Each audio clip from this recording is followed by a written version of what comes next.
Maaf ya, saya telat. Oke. Ini kegiatan bimbingan kelompok kita ya? Iya. Oke. Assalamualaikum warahmatullahi wabarakatuh. Selamat pagi semuanya. Waalaikumsalam warahmatullahi wabarakatuh. Pagi. Perkenalkan, nama saya Salvivia. Saya dari Universitas Muhammadiyah Palangkaraya. Di sini saya sebagai pemimpin kelompok dalam bimbingan kelompok kita kali ini. Sebelumnya, alangkah baiknya kita berdoa menurut agama dan kepercayaan kita masing-masing. Berdoa dimulai.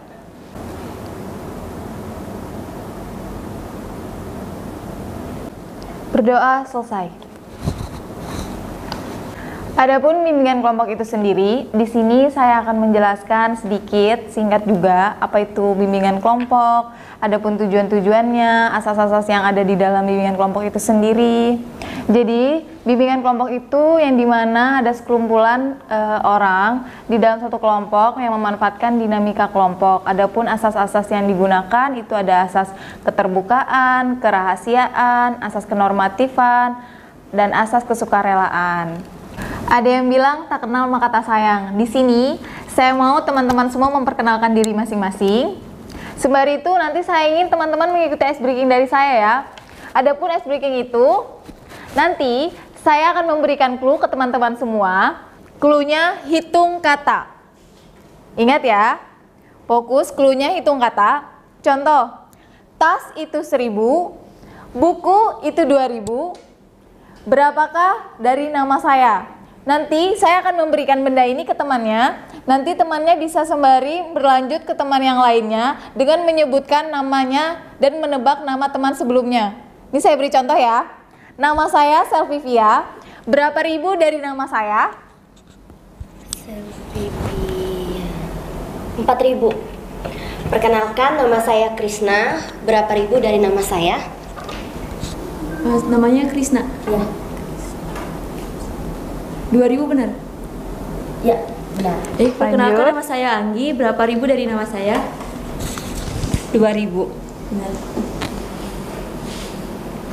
Perkenalkan, nama saya Putri. Berapa ribu nama saya? Putri. Siapa? Putri. Putri ya. Kayak tadi kayak gimana Kak clue-nya Kak? Clue-nya hitung kata. Tas itu 1.000, buku itu 2.000. Berapa ribu dari nama temannya?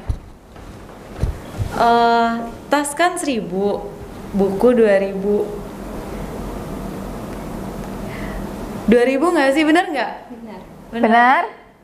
Oke, lanjut. Perkenalkan, nama saya Nova. Berapa ribu dari nama saya? Nova. Berarti 2.000. Perkenalkan, nama saya Aisyah. Berapa ribu dari nama saya? Aisyah berarti 3.000 ya? Ya. Oke. Perkenalkan, nama saya Tiara. Berapa ribu dari nama saya? 3.000. Benar nggak sih? Benar.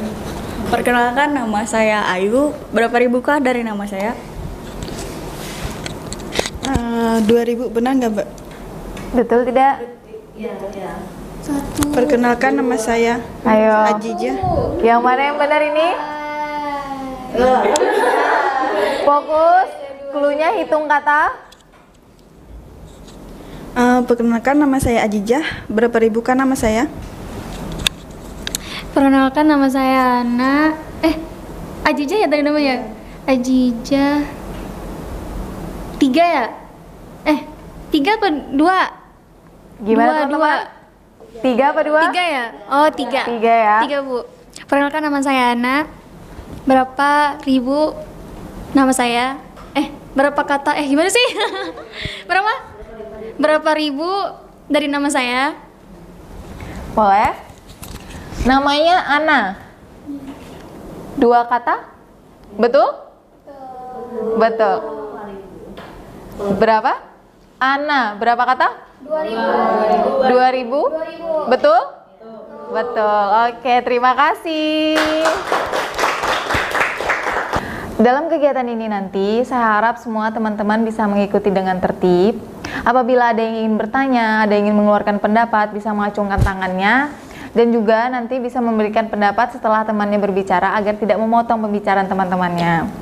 Di sini Saya ingatkan kembali, kita akan dalam melaksanakan bimbingan kelompok. Teman-teman ingin kita melaksanakan dalam waktu berapa menit? Atau mungkin dari teman sebelah sini bisa memberikan opsi berapa menit? 30 menit. 15 menit. 20 menit. 30 menit. 30 menit. 10 menit. 30 menit. 15 menit. 30 menit. Baik, jadi lebih dominan ke 30 menit ya. Kita tentukan lagi untuk kegiatan bimbingan kelompok kita kali ini, kita akan melaksanakan dalam waktu 30 menit. Pada siap semua ya? Apa ada yang lagi sakit? Atau ingin ke toilet dulu? Nggak ada ya? Mungkin banyak yang lagi main handphone? Halo? Hai. Bisa mengikuti kita langsung? Bisa. Oke, baik. Pertemuan kita kali ini, dari analisis yang saya lihat, apalagi dari teman-teman semua ya, yang usia-usianya mungkin sudah beranjak mengenal apa itu pernikahan ya. Jadi di sini saya akan lebih dominan kayaknya melihat kita akan membahas mengenai pra-pernikahan. Yang dimana di dalamnya nanti kita akan membahas masalah finansial, hubungan keluarga juga, peran pernikahan itu seperti apa, masalah anak, nanti akan kita bahas sama-sama di sini. Yang pertama mungkin kita akan membahas masalah finansial. Bicara tentang finansial, dari pra-pernikahan, finansial itu masalah keuangan pasti juga penting ya dibicarakan sebelum terjadinya pernikahan itu. Bagaimana mengatur keuangan, bagaimana dari pihak istri maupun suami dalam mengatur finansial itu seperti apa. Jadi dari teman-teman nih, menurut kalian finansial seperti apa nih yang seharusnya dilakukan di saat pra-pernikahan itu? Ada yang bisa memberikan pendapat? Ya, silakan Mbak Tiara, gimana? Baik, terima kasih. Kalau menurut saya, hal yang paling penting sebelum membahas lebih jauh yaitu memang finansial atau keuangan terlebih dahulu. Mengapa demikian? Karena apapun yang akan kita lakukan setelah pernikahan itu yaitu memang sangat penting adalah keuangan. Baik itu siapa yang mengelola keuangan, baik itu siapa yang mengelola keuangan pengeluarannya juga, dan seterusnya, karena itu akan berlanjut lebih jauh seperti itu. Baik. Ada lagi? Mungkin dari temannya? Boleh, Mbak Angga? Kalau dari saya sendiri ya, untuk mengatur siapa keluarga itu kita dulu dari jauh-jauh hari sebelum berkeluarga, nanti siapa yang harus mengatur, siapa yang harus megang uang gitu kan. Nah kalau saya sendiri tuh lebih ke suami megang uang gitu. Tapi walaupun suami megang uang, dari kita sebelum nikah kita harus omongkan pengeluaran buat istri, misalkan uang bulanan itu, uang bulanan khusus buat istri, buat kosmetik, perawatan, terus buat biaya makan di dapur, listrik, uang sekolah anak, dan lain-lain itu harus dipisah gitu, jangan dijadikan satu. Tapi walaupun begitu, saya sebagai istri sendiri harus bisa lebih manage keuangan. Kayak misalkan saya dikasih uang belanja gitu per bulan, khusus buat saya sendiri, bukan uang-uang yang lain ya. Itu lebih ke saya hemat-hemat lah gitu. Nanti kalau misalkan masih ada sisa uangnya untuk di bulan kedepannya, nanti biar suami saya tuh tidak tidak memberikan uang jatah lagi, kan masih ada. Jadi saya lebih ke suami nih bang. Oke, baik. Selanjutnya nih dari teman-teman ada opsi lain bagaimana finansialnya dalam pra-pernikahan itu? Boleh? Dari Mbak Anggi silakan. Ibu, terima kasih. Menurut saya sangat penting memang finansial itu dibahas sebelum melakukan pelaksanaan pernikahan. Karena pastinya kita akan mengetahui apa saja pengeluaran-pengeluaran yang memang dibutuhkan saat di berlangsungnya berumah tangga. Pertama, pastinya kita harus mengetahui berapa gaji dari pasangan kita, suami kita, dan juga misalkan nanti kita sebagai perempuan ada yang bekerja, nah bagaimana itu membagi uangnya? Apakah kita hanya berbelanja bulanan itu menggunakan uang suami saja, sedangkan belanja-belanja yang lain menggunakan uang kita? Itu perlu juga dibicarakan. Dan juga nanti pasti kita membutuhkan pembahasan tentang keuangan pengeluaran untuk anak, bagaimana sekolah anak dan segala macamnya. Oke, ada banyak opsi ya dari teman-teman. Ada yang berpihak ke kepala keluarga, ada yang mengatur gimana keadilannya. Oke, dari Mbak Ais, ada yang ingin disampaikan? Silahkan. Jadi kan tadi sudah disampaikan kalau menurut Mbak Ana lebih baik suami ya yang megang keuangan. Kalau menurut Mbak Anggi tadi gimana? Menurut saya perlu keduanya sih Mbak. Oh, keduanya. Nah kalau menurut Mbak Tiara tadi gimana ya? Soalnya kan tadi Mbak Tiara cuma ngejelasin kalau kayak emang perlu dibahas, tapi kalau menurut Mbak Tiara yang sebaiknya megang itu siapa? Oh, baik. Kalau menurut saya sebaiknya yang memegang keuangan yaitu adalah suami. Mengapa demikian? Alasannya pertama yaitu di mana setiap akan yang dilakukan atau dikeluarkan oleh istri yaitu harus persetujuan suami terlebih dahulu agar bisa komunikasi dalam rumah tangga itu adalah dapat berjalan dengan baik seperti itu. Oke, pendapat dari Saya boleh, silakan Mbak Nova.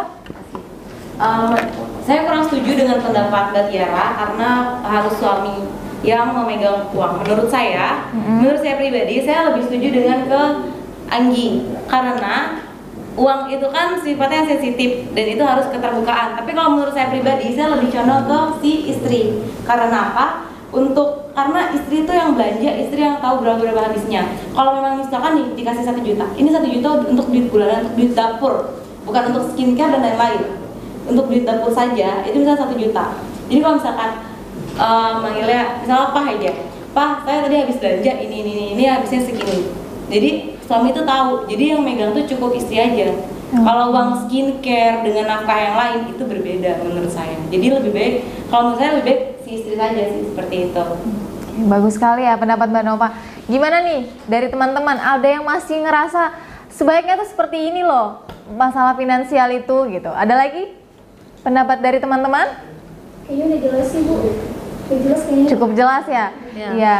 Jadi finansial itu sendiri tuh memang sangat penting ya, komunikasikan dulu dari awal bagaimana nanti kesepakatan bersama dari pihak istri, dari pihak suami, apakah nanti dari pihak suami yang memegang langsung sepenuhnya atau dari pihak istri. Yang penting komunikasi dari awal biar nanti tidak ada kesalahpahaman di pernikahan itu sendiri. Selanjutnya dari pernikahan tersebut tidak luput dari yang namanya agama dan kepercayaan.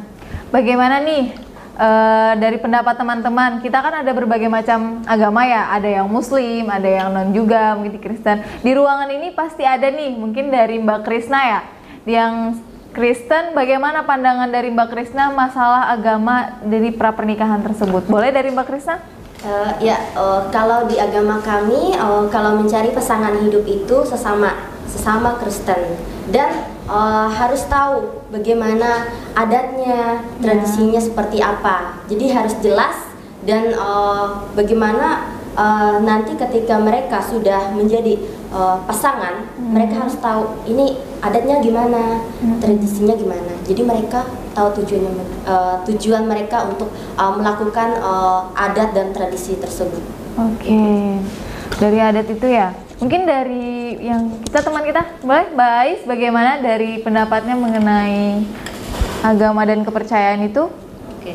Jadi kalau menurut saya tadi kan selain agama emang sebaiknya kayaknya di semua agama sih sebaiknya itu di pasangan itu agamanya sama gitu kan. Terus selain itu juga kepercayaan juga penting, apalagi kalau misalnya dari daerah yang beda-beda gitu kan ya. Soalnya meskipun agamanya sama, kepercayaannya bisa beda gitu kan. Misalnya kayak ada kan tuh Islam tapi kejawen gitu loh. Kayak gitu-gitu sih menurut saya itu aja. Oke, ada lagi nih dari teman-teman yang ingin mengutarakan? Tidak ada? Oh boleh, dari Mbak Putri, bagaimana? Saya ingin menambahkan pendapatnya si Krishna. Sebelum pendeta itu memberkati pasangan itu atau memberikan cincin itu ke pasangan, mereka akan bersumpah bahwa mereka akan setia, mereka tidak akan meninggalkan pasangan itu satu sama lain, baik itu suka maupun duka, karena mereka sudah bersumpah di depan orang tua dan di depan Tuhan. Oke, baik, terima kasih Mbak Putri. Ada lagi dari teman-teman? Tidak ada? Betul sekali ya, agama dan kepercayaan itu sangat juga penting, dimana nanti dari agama mungkin Kristen, dari yang Muslim itu mungkin hampir sama aja ya, masalah beda agama juga pasti dipermasalahkan. Sebaiknya yang satu agama. Adapun kepercayaan juga ada adat istiadat nih dari setiap daerah, mungkin beda-beda, yang di sini mempercayai seperti ini, yang di sini mempercayai seperti apa gitu. Komunikasi di awal lagi yang harus diperbincangkan lebih dulu gitu. Selanjutnya dari agama dan kepercayaan itu tadi, dimana ada yang namanya peran pernikahan nih, sebagai seorang suami seperti apa, seorang istri seperti apa, bagaimana dia bertanggung jawab apakah tidak terhadap suaminya dan istrinya. Pendapat teman-teman nih, bagaimana sih baiknya peran pernikahan dalam keluarga itu seperti apa? Mungkin dari siapa? Iya, Bu. Boleh, Mbak Ana silakan. Nah, jadi kalau dari peran pernikahan itu saya sendiri yang pastinya suami ya Bu yang harus bekerja. Nah, walaupun suami bekerja, saya fokusnya di rumah aja kali ya, di rumah gitu kan sambil jaga anak. Tapi walaupun di rumah jaga anak juga bisa tuh sambil kerja apa ya, jual-jual online gitu kan, nggak mesti harus keluar. Jadi tuh peran ibu di rumah tuh juga menurut saya juga penting untuk pertumbuhan anak gitu kan. Betul. Lebih ditempatkan kayaknya suami sih Bu yang kerja. Kerja lebih kerasnya. Iya, betul. Itu tadi pendapat dari Mbak Ana ya. Ada lagi yang ingin menambahkan? Oke, silakan dari Mbak Ayu, bagaimana? Kalau menurut saya pribadi, untuk pekerjaan itu bisa dilakukan oleh kedua suami istri gitu. Untuk masalah anak bisa diminta tolong dari pihak keluarga atau orang tua, atau bisa kita sewa babysitter gitu loh. Untuk pekerjaan kan mungkin banyak orang yang memerlukan finansial yang lebih gitu loh untuk masa depan anaknya. Gitu aja sih kalau menurut saya. Ada dua opsi ya ini ya, berbeda ya. Yang satu maunya dia yang di rumah mengurus anak. Kalau dari Mbak Ayu tadi mungkin katanya bisa sewa babysitter. Bagaimana tanggapan teman-teman nih? Oke, silakan dari Mbak Ais, bagaimana? Jadi kan tadi beda-beda ya pendapatnya. Kalau menurut saya sih sebaiknya pasangan itu harus saling berkontribusi, baik itu dalam bidang keuangan tadi atau urusan rumah tangga. Apalagi jaga anak itu peran orang tua itu penting, dua-duanya sangat diperlukan. Makanya jadinya sebaiknya bagi tugas saja sih, itu menurut saya. Gimana teman-teman? Ada yang ingin menambahkan? Boleh, silakan mungkin dari Mbak Anggi. Terima kasih Bu sebelumnya. Menurut teman-teman yang tadi tuh ya berpendapat tuh sudah hampir sama. Tapi memang untuk fokusnya peran suami adalah memang mencari nafkah, dan peran istri adalah mendukung dan mengurus rumah tangga. Jadi tetapi juga peran suami itu bukan hanya saja mencari nafkah, tetapi juga harus memiliki peran kepada anak, bukan diperuntukkan untuk khusus perempuan saja yang mengurus anak, tetapi harus ada kerjasama agar nantinya anak akan tahu bagaimana peran orang tuanya yang laki-laki dan peran orang tuanya yang perempuan. Dan itu sangat penting sekali karena itu salah satu penyebab kadang anak merasa kurang memiliki perhatian dari salah satu keluarganya atau orang tuanya seperti itu.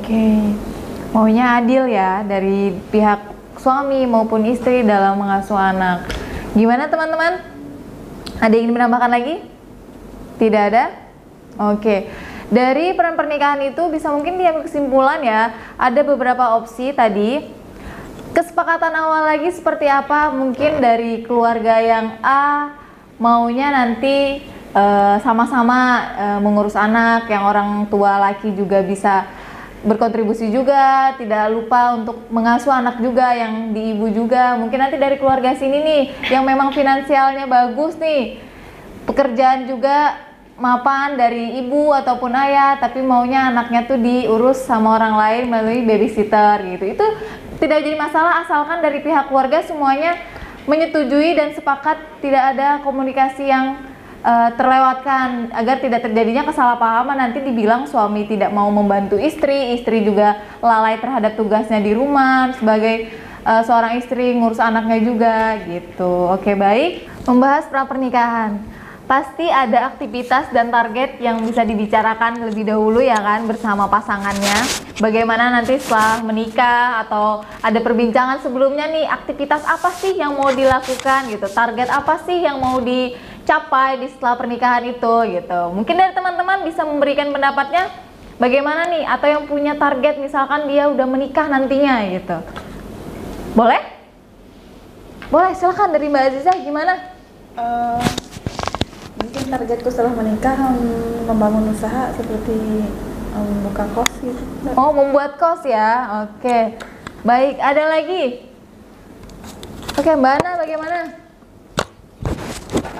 Jadi kalau misalkan dalam pernikahan itu targetnya mungkin kita ngomongin ya dari awal, kalau bisa, kalau pas udah nikah tuh harus punya rumah sendiri, gak gabung sama orang tua gitu kan. Terus misalkan target buat biaya sekolah anak nanti ke depannya gimana, atau nanti kita mau punya kendaraan gitu kan, kendaraan dia nggak kepanasan gitu kan, misalnya contohnya mobil atau gimana buat bekerja gitu kan.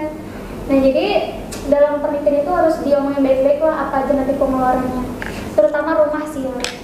Oke, baik. Oke, baik. Dari Mbak Ana, dari teman-teman lagi nih, gimana nih aktivitas apa yang mau dilakukan? Target apa nih selama berlangsungnya pernikahan itu nanti? Mbak Anggi, gimana? Menurut saya sih, menurut saya tadi itu pendapat Ibu. Mungkin tadi tulang tangan ya Bu, kalau yang tanya. Oke. Gimana sih terus? Tadi Mbak Anggi angkat tangan dulu. Oh, oke. Saya kurang fokus, sorry ya. Gimana Mbak Anggi, mungkin bisa angkat tangan dulu jika ingin memberikan pendapatnya. Oke, silakan. Gimana Mbak Anggi? Ibu, terima kasih sudah mengingatkan saya. Menurut saya target pernikahan itu pasti harus kita bicarakan sebelum pelaksanaan pernikahan nanti, agar kita tahu apa sih yang ingin kita tuju, apa yang target yang ingin kita tuju saat berjalannya berumah tangga. Nah, yang pastinya kita harus tahu dulu nanti setelah menikah ingin tinggal di mana, dan terus apakah kita perlukah kita membuka usaha untuk menambah keuangan, dan juga perlu kita mengetahui apakah kita perlu untuk melakukan asuransi kesehatan kepada pasangan kita gitu. Oke, baik. Dari Mbak Anggi bagus juga ya, dia memiliki opsi seperti itu mengenai targetnya nanti nih ke depannya seperti apa. Ada lagi mungkin pendapat dari temannya? Boleh, silakan Mbak Tiara, bagaimana pendapatnya? Baik, kalau menurut saya kan ini target sama perencanaan terlebih dahulu. Kalau misalkan target, sebaiknya dibicarakan itu adalah target untuk mendapat keturunan terlebih dahulu. Nah, mengapa demikian? Target untuk mendapatkan keturunan terdahulu karena kita itu sebagai manusia gitu kan, ada batasnya, ada umurnya, ada masa suburnya kayak gitu kan, dimana ada batas perempuan sampai berapa kayak gitu masa suburnya. Nah, laki-laki sampai kapan? Nah, baru kita merencanakan masa depan ke depannya seperti itu. Dari Mbak Tiara mempermasalahkan masalah keturunan ya, anak ya, bagaimana targetnya mau anak berapa, karena mungkin ada faktor-faktor lagi yang masalah umur, bagaimana nanti keturunannya. Dari Mbak Nova, iya silakan Mbak, bagaimana? Oke, terima kasih.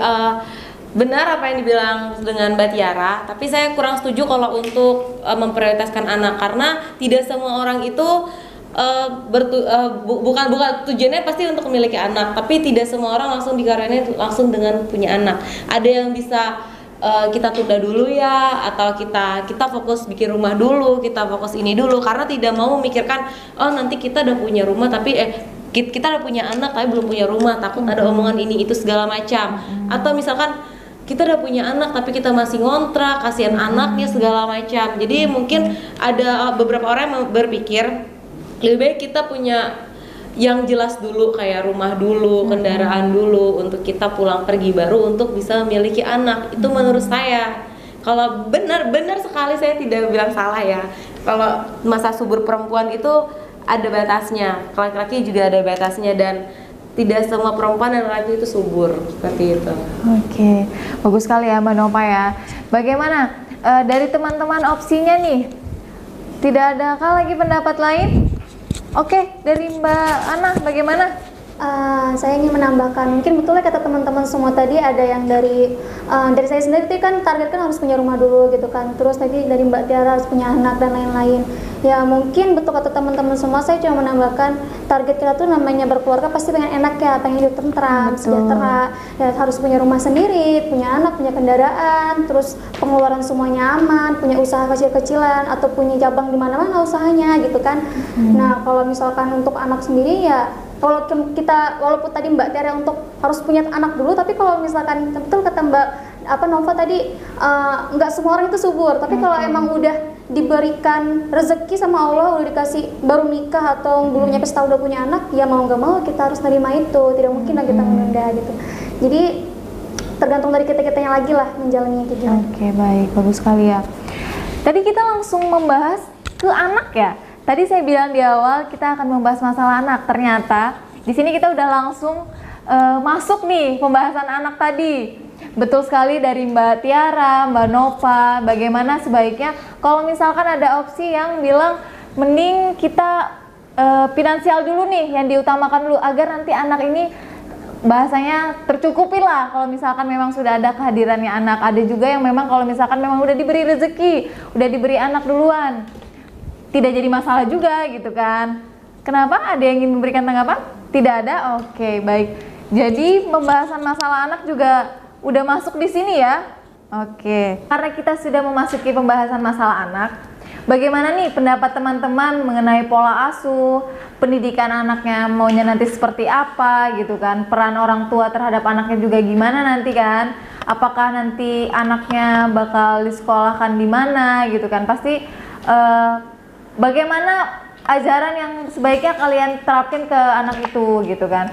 Dari teman-teman nih, mungkin ada yang bisa memberi pendapat bagaimana nanti jikalau kalian memiliki anak, bagaimana pola asuh yang kalian terapin ke anak itu? Ada yang bisa memberikan pendapat?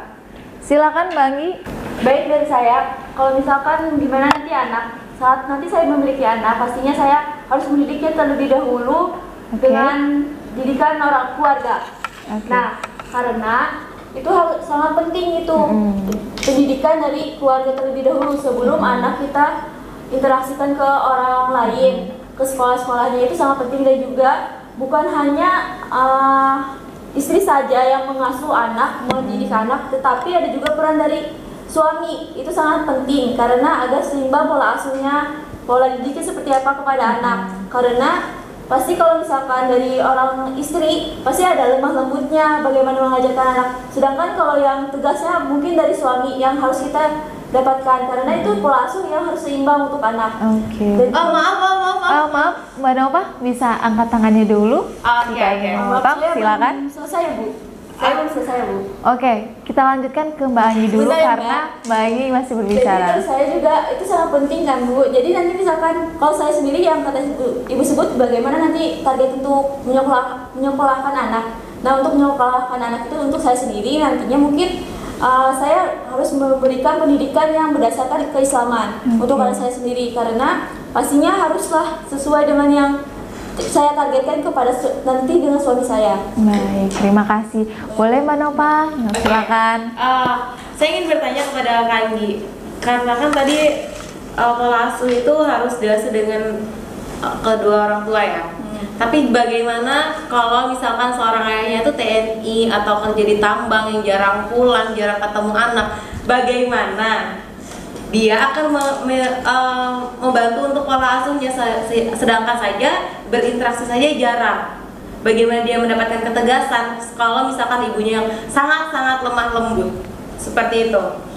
Oke, Ibu, silakan. Jadi menurut saya gini ya, karena berhubung saya juga jarang banget ketemu orang tua karena kerjaan jauh, kerjanya jauh juga, pastinya kalau saya sendiri kan itu suami kan gak selamanya tinggal di luar terus lah, kerja terus, pasti kan ada ketemunya. Nah disitulah awal-awalnya memang harus perlu, dan juga mungkin kata orang istri pun juga bisa tegas gitu loh, membantu juga tegas ke anaknya seperti apa. Tetapi untuk peran suami kita harus tahu peran ayah itu seperti apa untuk anaknya, mendidiknya seperti apa. Karena kan sekarang kan ada media sosial, nggak mungkin dong kayak orang anak nggak tahu ayahnya siapa, kan nggak mungkin kayak nggak kenal ayahnya gitu loh. Betul. Oke. Tapi banyak kejadian ya Mbak, banyak kejadian di mana contohnya tetangga saya saja ya, bapaknya itu ke desa mana untuk bekerja, dan pulang-pulang anaknya tuh nggak kenal sama bapaknya. Dia benar-benar nggak kenal, padahal sering aja nih video call, tapi dia nggak kenal, benar-benar dia nggak kenal. Bagaimana tanggapan Anda kalau tentang seperti itu? Kan ini kan yang ditanya untuk pola asuh, bukan tentang kenal tidak kenalnya. Ya, ada dua argumen ya dari teman-temannya, ada dua pendapat nih. Bagaimana pandangan teman-teman di sini dari pembahasan temannya dua tadi nih? Beda argumen nih temannya. Gimana? Ada yang mau? Silakan, Mbak Ana, gimana? Jadi dari pendapat saya sendiri ya, dari menyimak dari teman-teman tadi, ada yang misalkan orang tuanya kerja tambang atau TNI, kan pasti tuh kurang ya pola asuh dari orang tua, misalkan dari bapaknya. Bahkan ada yang suami istri juga gitu kan, yang pisahinnya kan juga ada. Nah jadi kalau menurut saya, walaupun orang tuanya bekerja jauh, misalkan suaminya kerja jauh terus nggak ada jaringan, pas lagi ada jaringan tuh ini harus apa ya, orang tua ayahnya tuh harus kayak misalkan bikin video gitu kan, video kayak oh ini loh perubahan apa tambah hitam kah atau posturnya berubah, jenggotan. Jadi tuh anak kalau misalkan udah memahami gambar tuh jadi tahu oh ini ayahku gitu, walaupun jarang pulang gitu kan, atau sesekali kirim foto kan juga bisa. Jadi apa ya, dari ibu tuh juga harus pintar-pintar ngasuh anak juga, mendidik anak juga, kayak menjelaskan ini loh bapakmu gitu kan, misalkan di foto ini bapaknya, nanti kalau misalkan pulang ini bapak lagi kerja jauh nih ini gitu kan, dijelasin. Jadi kasih penjelasan lah. Betul sih kata teman-teman tadi, kan nggak semua juga, kadang ada yang jaringannya susah. Jadi pas kalau ada jaringan tuh ya sebisanya kirim foto kayak, atau misalkan bikin video buat ke bapaknya, keadaan bapaknya gimana, atau nanti bapaknya kurusan atau iteman, jenggotan, kan pasti berubah tuh. Jadi biar anak tuh tahu gitu.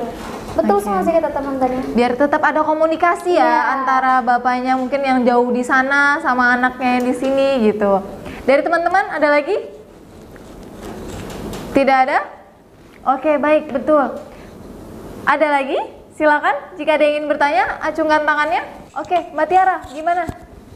Baik, kalau misalkan tadi kan dari TNI memang sama anak tambang, bapaknya yang tambang. Kalau menurut saya sih memang jangka waktu untuk bertemu anak itu memang terbatasi ya. Kemudian lebih banyak yang untuk liburnya, terus pisahnya tuh sering gitu. Jadi kalau misalkan pada saat cuti ataupun libur itu sebaiknya lebih perbanyak waktu kayak gitu loh, sama orang tuanya lebih dideketin lagi, gimana kayak menghidupkan chemistry-nya gitu loh. Karena jarang ketemu ya, jarang jumpa. Jadi kalaupun ada momen dimana sudah bertemu dengan anak, orang tuanya juga bisa me time bareng sama keluarga, makan waktu yang banyak juga ke keluarga gitu. Baik, betul sekali itu dari teman-teman juga. Ada lagi yang ingin memberikan pendapat? Tidak ada? Aman? Oke, Mbak Nova silakan. Oke, terima kasih.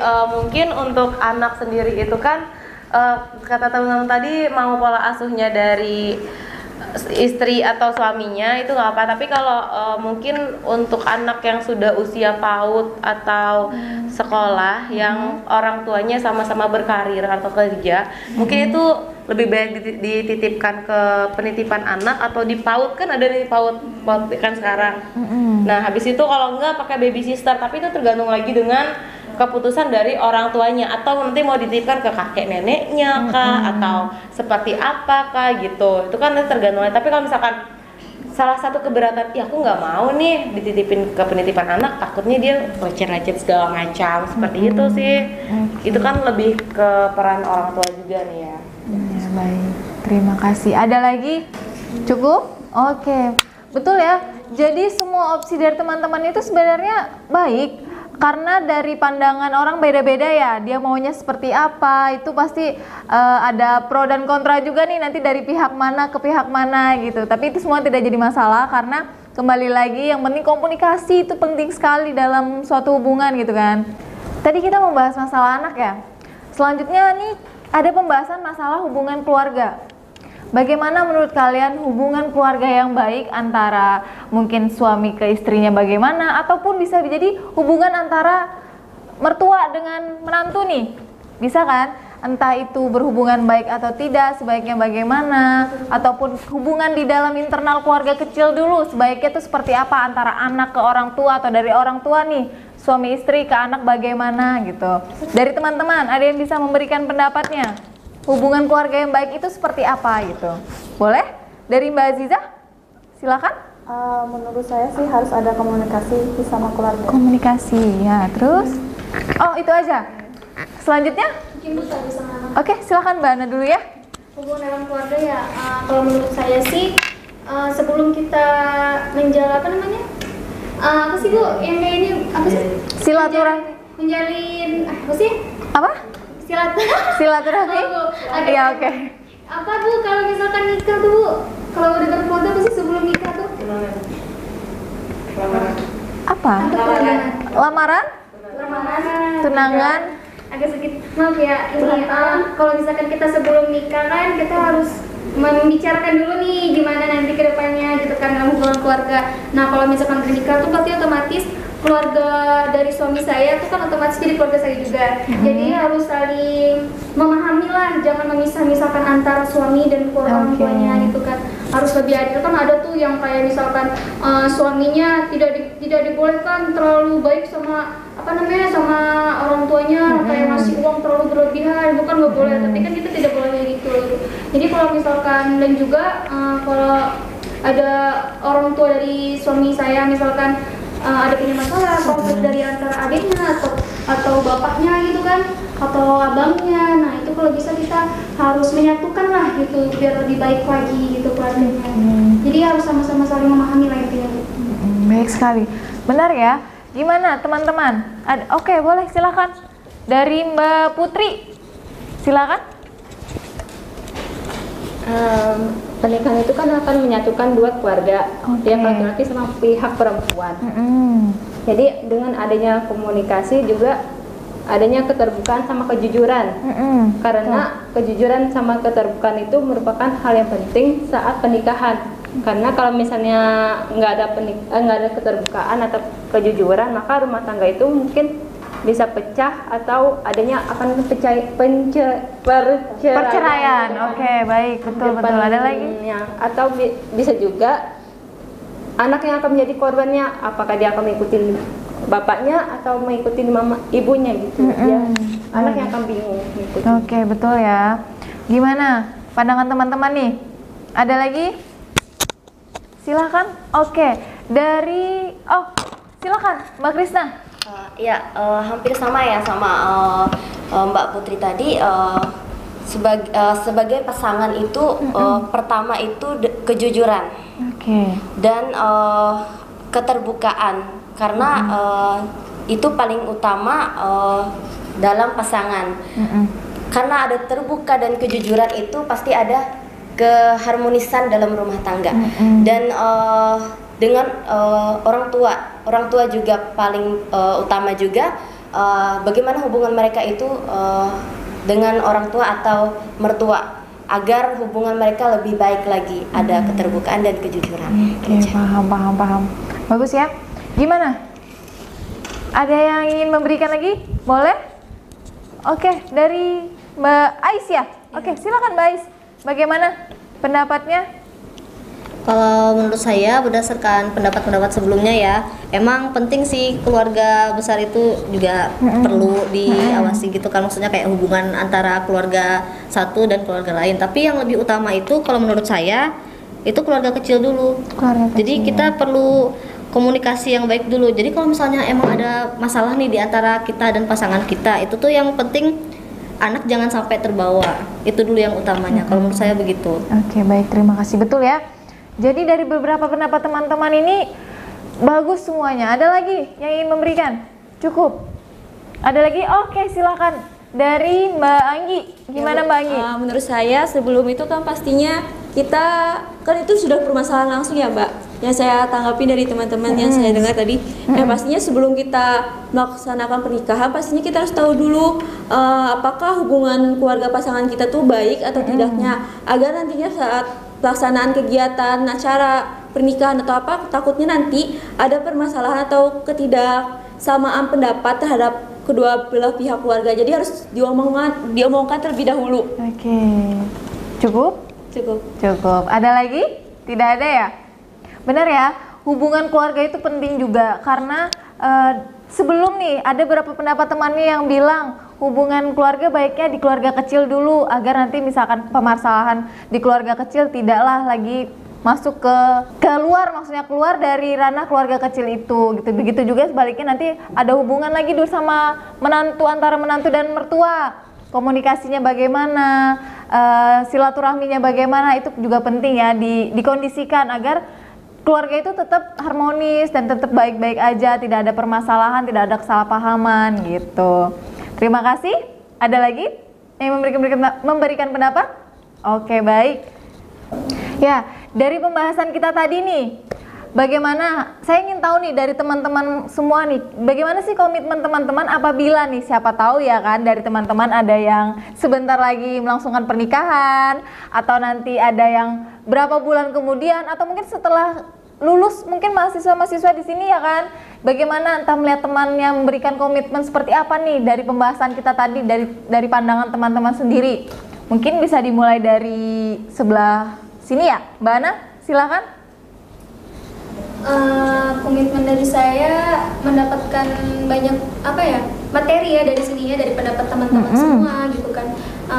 Sangat-sangat berkesan lah mengikuti kegiatan ini. Jadi nanti saya bisa tahu saat berkeluarga nanti apa saja yang harus diatur, terus apa aja nanti aktivitas dan lain-lainnya, cara mengurus anak dan lain-lain gitu. Jadi biar lebih mantap lagi lah, insya Allah. Amin. Ya, dah. Cukup? Gimana? Sebelahnya ada yang ingin memberikan pendapat? Komitmennya nih gimana? Ayo. Jika melangsungkan pernikahan, ada lagi? Komitmen lah dari teman-teman semua. Oke, dari Mbak Krisna, komitmen apa yang akan diberikan? Kalau dari saya, komitmennya adalah kesiapan. Kesiapan ya? Ada lagi? Itu aja? Gimana? Boleh, Mbak Ayu. Komitmen seperti apa nih? Kalau komitmen saya, misalkan saya akan ke jenjang pernikahan, saya itu akan mendengarkan dari topik yang tadi gitu, memikirkan matang-matang dimana kita untuk pernikahan ke depan itu kita bisa memikirkan kebaikan di masa yang akan kita ambil di kedepannya. Oke, baik. Ada lagi? Boleh mungkin komitmen dari Mbak Nova, silakan Mbak Nova. Untuk komitmen saya mungkin kalau kita mau menikah kita harus matang dulu secara fisik dan secara mental kita, karena tidak semua di dalam pernikahan itu masalah hanya perempuan orang ketiga perselingkuhan, tapi ada perekonomian. Jadi kalau menurut saya komitmen saya akan membuat diri saya perekonomian untuk diri saya sendiri itu lebih terjamin dulu.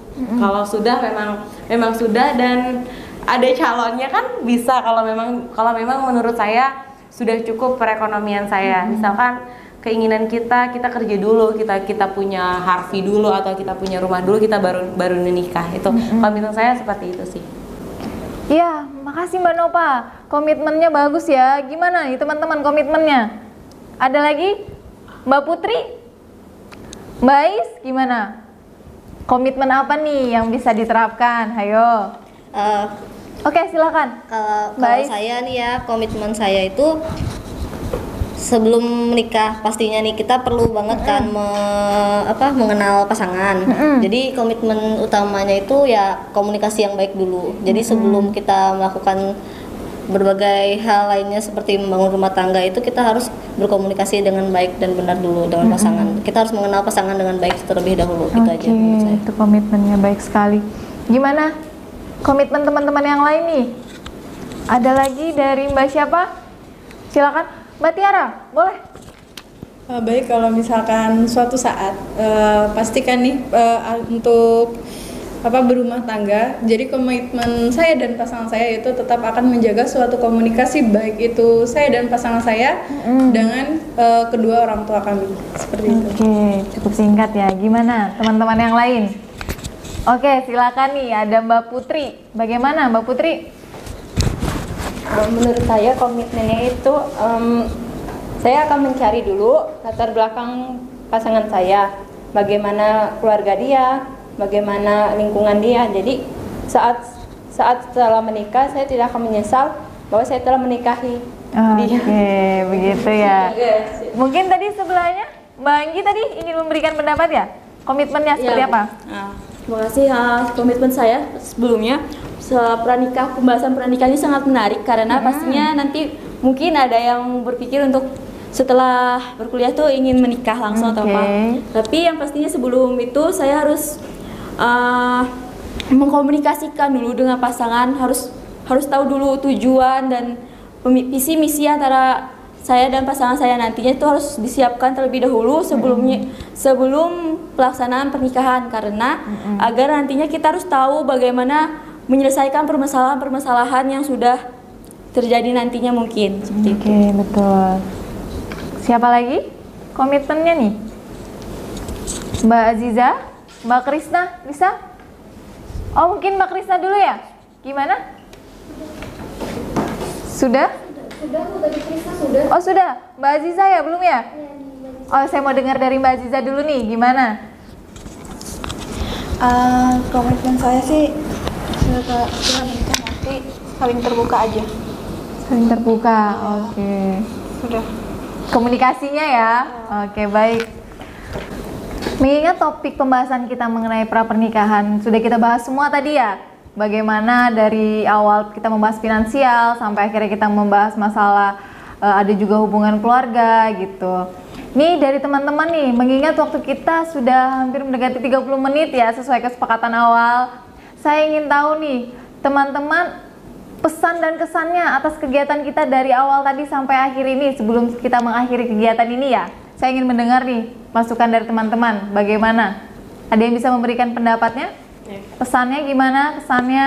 Oke, terima kasih. Silakan. Kesannya untuk kegiatan BKP ini termasuk aktif ya di sini dan menyenangkan juga. Kita tahu bagaimana pranikah itu seperti apa, dan pesan saya kalau bisa dilakukan lagi entah itu minggu depan atau kapan. Dan pesan saya untuk kakaknya, iya boleh, segeralah menikah. Wah, terima kasih Mbak Nova. Ada lagi yang ingin memberikan masukan nih? Bagaimana? Ada? Oke, dari Mbak Ana gimana? Kalau menurut saya kesannya tuh ya sangat senang sekali ya mengikuti kegiatan ini, bisa ketemu sama teman-teman baru gitu kan, bisa mendapatkan pengalaman mengikuti ini. Siapa tahu nanti saya tahun depan kan bisa langsung menikah kan, doain ya teman-teman semua. Terus pesannya ya mungkin buat ibunya lagi agar lebih tegas lagi dalam menerapkan. Tadi kan ada teman-teman yang bertanya lupa untuk mengangkat tangan gitu kan. Yang mungkin itu aja Bu. Terima kasih, benar sekali ya. Bagus sekali pendapatnya, masukannya. Ada lagi masukan dari teman-teman atas kegiatan kita nih sebelum diakhiri? Ada? Boleh dari Mbak Anggi, gimana? Ada masukan Mbak Anggi? Masukannya sih cuma mungkin nanti akan boleh dilakukan lagi kegiatan BKP ini karena sangat menarik, dan saya juga suka dengan teman-teman yang baru ini, apalagi tadi itu yang berpendapat, kami sama-sama memiliki pendapat. Nah, dan juga yang pastinya kesan-kesannya seru banget gitu loh. Kita supaya tahu bagaimana nanti misalkan menghadapi pernikahan nanti seperti apa, saling bertukar pendapat. Sangat menarik Bu. Cukup? Oke. Alhamdulillah bagus sekali ya pendapat teman-teman semua, masukannya saya terima kasih sekali. Dan juga nih mengingat tadi teman bilang ada yang mau lanjut kita buat agenda selanjutnya. Kira-kira nih bersedia nggak kalau kita agendakan lagi pertemuan seperti ini? Bersedia ya? Kapan kira-kira? Minggu depan ya? Boleh kita agendakan lagi ya seperti ini ya, dengan pembahasan mungkin yang berbeda, nanti kita diskusi lagi. Oke baik, saya terima kasih sekali teman-teman semua atas kerjasamanya, perhatiannya yang udah menyempatkan nih waktunya mau berdiskusi dengan kita di sini. Kita rembukan, kita membahas suatu pra-pernikahan pembahasan kita hari ini. Saya terima kasih banyak, mohon maaf apabila saya masih banyak kurangnya. Ada salah kata juga yang menyinggung teman-temannya, yang bikin teman-temannya kurang nyaman lah dalam bimbingan kelompok ini. Saya mohon maaf. Terima kasih semuanya. Semoga kita bisa bertemu di lain waktu lagi. Wabillahi taufiq wal hidayah. Wassalamualaikum warahmatullahi wabarakatuh. Selamat siang. Waalaikumsalam warahmatullahi wabarakatuh.